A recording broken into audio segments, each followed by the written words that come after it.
Assalamualaikum warahmatullahi wabarakatuh. Saya Asnarita Siregar akan mempresentasikan usulan penelitian atau proposal perkawinan di bawah umur dihubungkan dengan Undang-Undang Nomor 1 Tahun 1947 tentang perkawinan. Ya, ini tugas dari Teknik Penulisan Karya Ilmiah.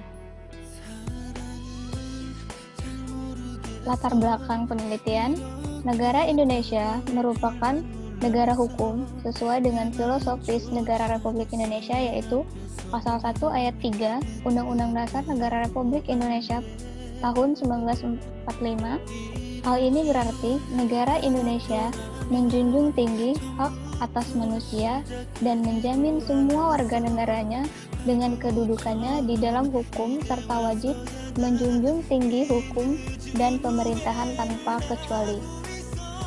Salah satu hak yang diberikan oleh negara Republik Indonesia kepada warga negaranya adalah hak untuk membentuk keluarga dan hak mempunyai keturunan yang diatur dalam pasal 28B ayat 1 Undang-Undang Dasar 1945, Undang-Undang Dasar.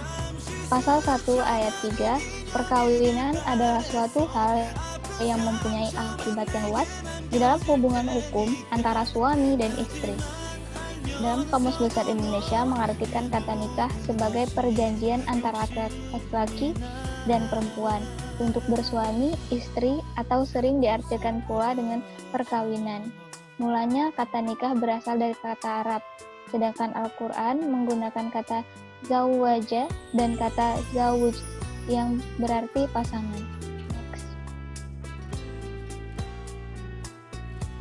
Identifikasi masalah. A. Bagaimana terjadinya perkawinan di bawah umur? B. Apa akibat hukum terjadi dalam perkawinan di bawah umur dihubungkan dengan Undang-Undang Nomor 1 Tahun 1974 tentang perkawinan?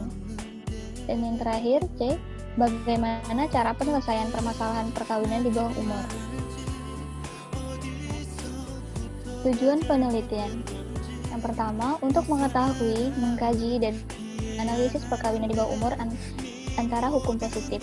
Yang kedua, untuk mengetahui, mengkaji, menganalisis akibat hukum yang terjadi dalam perkawinan dihubungkan dengan Undang-Undang Nomor 1 Tahun 1974 tentang perkawinan. Yang ketiga, untuk mengetahui, mengkaji, dan menganalisis penyelesaian permasalahan perkawinan di bawah umur. Metode penelitian. 1. Spesifikasi penelitian. Metode yang digunakan adalah metode deskriptif analisis, yaitu menggambarkan dan menguraikan secara sistematis semua permasalahan, kemudian menganalisisnya yang bertitik tolak pada peraturan yang ada sebagai dasar mengetahui tentang perkawinan di bawah umur.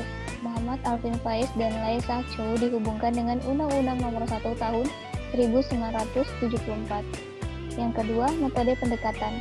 Penelitian ini menggunakan metode pendekatan yuridis normatif karena menggunakan data sekunder sebagai data utama. Perolehan data dilakukan melalui studi kepustakaan, yaitu suatu teknik pengumpulan data yang dilakukan melalui studi kepustakaan sebagai literatur yang dapat diberikan landasan teori yang relevan dengan masalah yang akan dibahas, antara lain dapat bersumber dari peraturan perundang-undangan yang berlaku di Indonesia. Yang ketiga, tahap penelitian. Sebelum melakukan penelitian terlebih dahulu, ditetapkan tujuan penelitian, kemudian melakukan perumusan masalah dari berbagai teori dan konsep yang ada untuk mendapatkan data primer dan data sekunder. Sebagaimana yang dimaksud di atas, dalam penelitian ini dikumpulkan melalui dua tahap, yaitu penelitian kepustakaan dan penelitian lapangan. Next.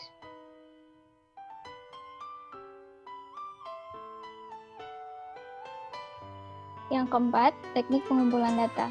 Penelitian ini akan diteliti mengenai data primer dan data sekunder. Dengan demikian, ada dua kegiatan utama yang dilakukan dalam melaksanakan penelitian ini, yaitu yang pertama, studi kepustakaan, library search, yaitu mengumpulkan buku-buku dan peraturan perundang-undangan yang berkaitan tentang perkawinan. Yang kedua, klasifikasi, yaitu dengan cara mengolah dan memilih data yang dikumpulkan tadi ke dalam bahan hukum primer, sekunder, dan tersier. Ketiga, sistematis yaitu menyusun data-data yang diperoleh dan diklasifikasi menjadi uraian yang teratur dan sistematis. Kemudian yang kedua, studi lapangan, field search. Penelitian ini dilakukan untuk mengumpulkan, meneliti, dan merefleksasi data primer yang diperoleh langsung di lapangan sebagai pendukung data sekunder. Penelitian ini dilakukan dengan para pihak yang terkait pokok permasalahan. Yang kelima, pengumpulan data. Data kepustakaan dikumpulkan menggunakan alat pengumpulan data berupa daftar checklist, investasi, klasifikasi, dan sistematisasi peraturan perundang-undangan, asas, teori, blueprint, buku, dan putusan pengadilan yang berkaitan dengan pertanggungjawaban perkawinan di bawah umur. Data lapangan. Data lapangan dapat menggunakan data alat pengumpulan data berupa daftar pertanyaan, pedoman wawancara. Selain itu digunakan alat perekam seperti kamera, flash disk. Wawancara dilakukan secara langsung tatap muka. Yang keenam, analisis data. Analisis data menurut G. Salman S. dan Anton F. Susanto yaitu analisis yang dianggap sebagai analisis hukum apabila analisis yang logis, yaitu berada dalam logika sistem hukum, dan menggunakan term yang terkenal dalam keilmuan hukum. Analisis data dalam penelitian ini, data sekunder hasil penelitian kepustakaan dan data primer hasil penelitian lapangan dianalisis dengan menggunakan metode yuridis kualitatif. Yang ketujuh, lokasi penelitian. Penelitian untuk penulisan hukum ini berlokasi di tempat yang mempunyai korelasi dengan masalah yang dikaji oleh peneliti. Adapun lokasi penelitiannya yaitu yang pertama, Perpustakaan Fakultas Hukum Universitas Pasundan yang berada di Jalan Lengkong nomor 68 Bandung. Yang kedua, instansi tempat penelitian. Yang ketiga, membaca di dalam rumah dan mengerjakannya. Jadwal penelitian. Di sini jadwal pertamanya pada tanggal 31 Maret 2021. Penelitian kedua pada tanggal 2 April 2021. Penelitian keempat pada tanggal 4 April 2021 dan penelitian ke-6 pada 6 April 2021. Next. Sistematika penulisan atau outline. Yang pertama, bab 1 yaitu pendahuluan, berisi latar belakang masalah, identifikasi masalah, tujuan penelitian, kegunaan penelitian, kerangka pemikiran. Bab kedua, tinjauan pustaka, dan bab ketiga, metode penelitian. Yang pertama berisi spesifikasi penelitian, yang kedua berisi metode pendekatan, ketiga tahapan penelitian, keempat teknik pengumpulan data, kelima alat pengumpulan data, keenam analisis data, dan ketujuh lokasi penelitian, kemudian jadwal penelitian. Bab 4 analisis, dan bab 5 kesimpulan dan saran, kemudian daftar pustaka. Sekian presentasi dari saya, Asnarita Siregar. Saya mengucapkan terima kasih. Wassalamualaikum warahmatullahi wabarakatuh. Assalamualaikum warahmatullahi wabarakatuh. Saya Dina Puspita akan menjelaskan proposal tugas dari Teknik Penulisan Karya Ilmiah kelas B tentang penegakan hukum pidana terhadap pengedar narkotika yang dilakukan oleh residivis dihubungkan dengan Undang-Undang Nomor 35 Tahun 2009 tentang narkotika. Pertama, ada latar belakang masalah. Pada saat ini setiap negara tentunya sudah memiliki hukumnya masing-masing yang mengatur masyarakat di negaranya agar masyarakat dapat hidup dengan tenang, damai, dan sejahtera.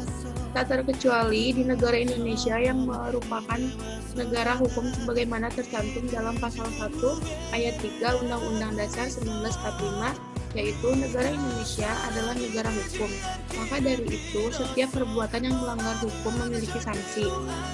Hukum itu sendiri memiliki arti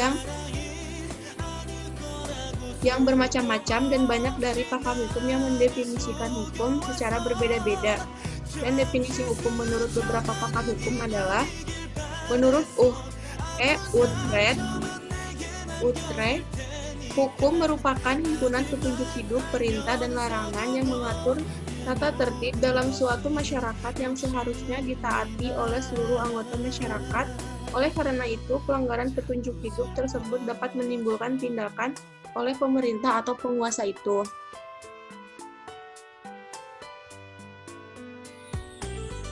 Selanjutnya, istilah dalam ilmu hukum pidana perbuatan yang mengulangi melakukan kejahatan yang sama pernah mendapat hukuman disebut sebagai residivis. Selain pola pikir dan ketidakpeduli dari para pelaku tindak pidana tersebut, faktor ekonomi merupakan faktor yang sangat berpengaruh.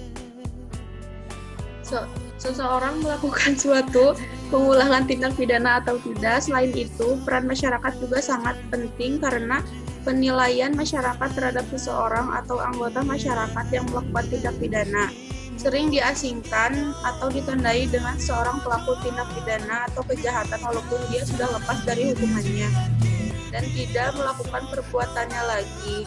Hal inilah yang menimbulkan pelaku tindak pidana mengulangi perbuatannya karena tekanan dan pandangan masyarakat yang tidak berubah terhadap dirinya. Oleh sebab itu, sekarang ini makin banyak pelaku pengulangan tindak pidana atau residip, seperti kasus pelaku residivis tindak pidana narkotika. Dalam kasus kejahatan narkotika merupakan sebuah gejala dalam masyarakat. Artinya, kasus ini bukan kasus satu-satunya dalam masyarakat, contohnya yakni seorang public figure seperti Roy Martin dan Ratu Ekstasi termasuk dalam kategori residivis. Kegunaan penelitian. Berdasarkan permasalahan yang menjadi fokus kajian penelitian ini dan tujuan yang ingin dicapai, maka diharapkan penelitian dapat memberikan manfaat sebagai berikut. 1. Secara teoritis, penelitian terhadap penegakan pidana terhadap pengedar narkotika yang dilakukan oleh residivis diharapkan dapat memberikan sumbangan pemikiran dalam perkembangan ilmu hukum, khususnya di bidang ilmu hukum acara pidana yang menghubungkan dengan putusan hakim dan tindak pidana narkotika.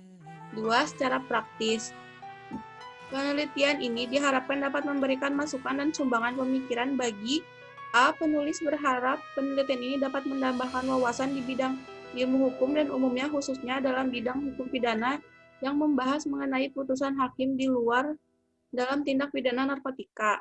B. Penelitian ini diharapkan berguna serta bermanfaat bagi praktisi dan institusi terkait lembaga penegak hukum, terutama terhadap hakim sebagai wakil Tuhan di bumi dan memberikan suatu putusan yang seadil-adilnya dalam sistem peradilan Indonesia.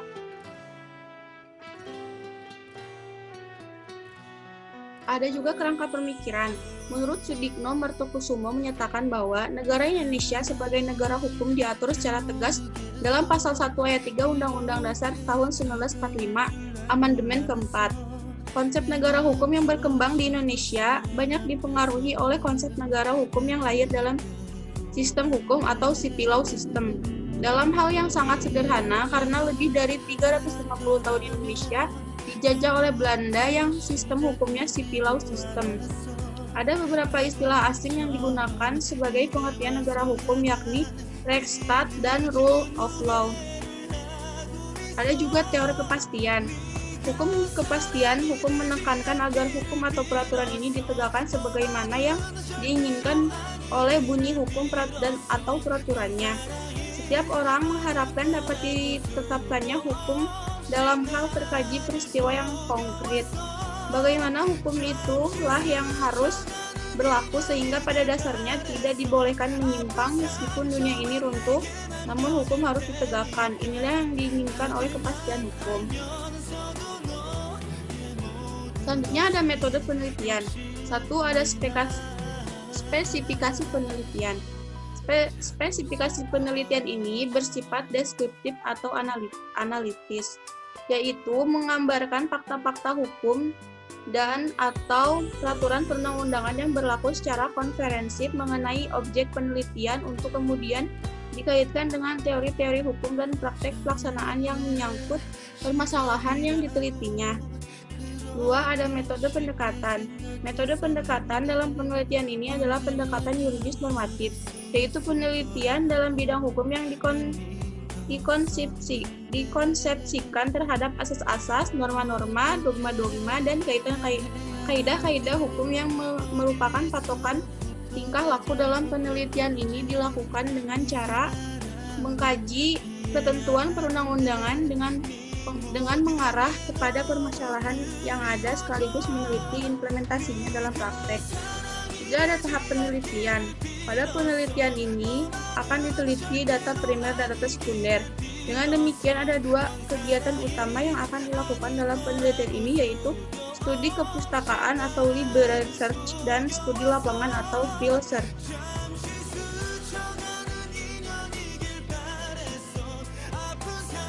Keempat, ada pengumpulan data. Pertama itu ada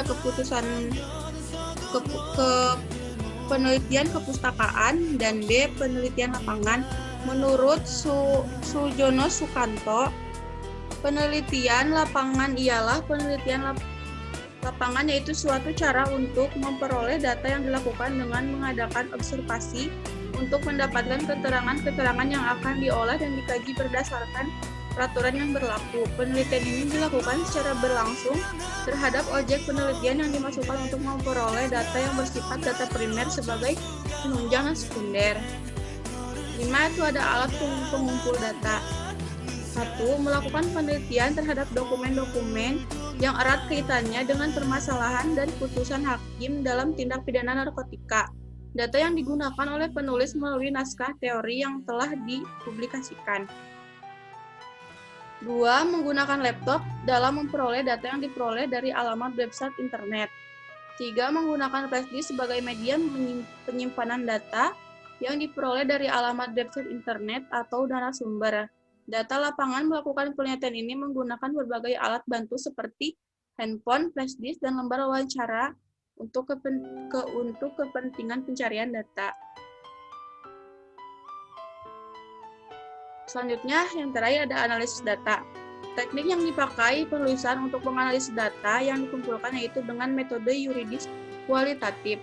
Penggunaan yuridis kualitatif yaitu karena penelitian ini sangat pas digunakan dalam menganalisis putusan hakim dalam tindak pidana serta narkotika yang perundang-undangan nasional lainnya yang sebagai hukum positif yang berkaitan dengan penelitian ini. Data ini dianalisis secara kualitatif, yaitu dengan disajikan secara deskriptif yang menggambarkan permasalahan secara menyeluruh.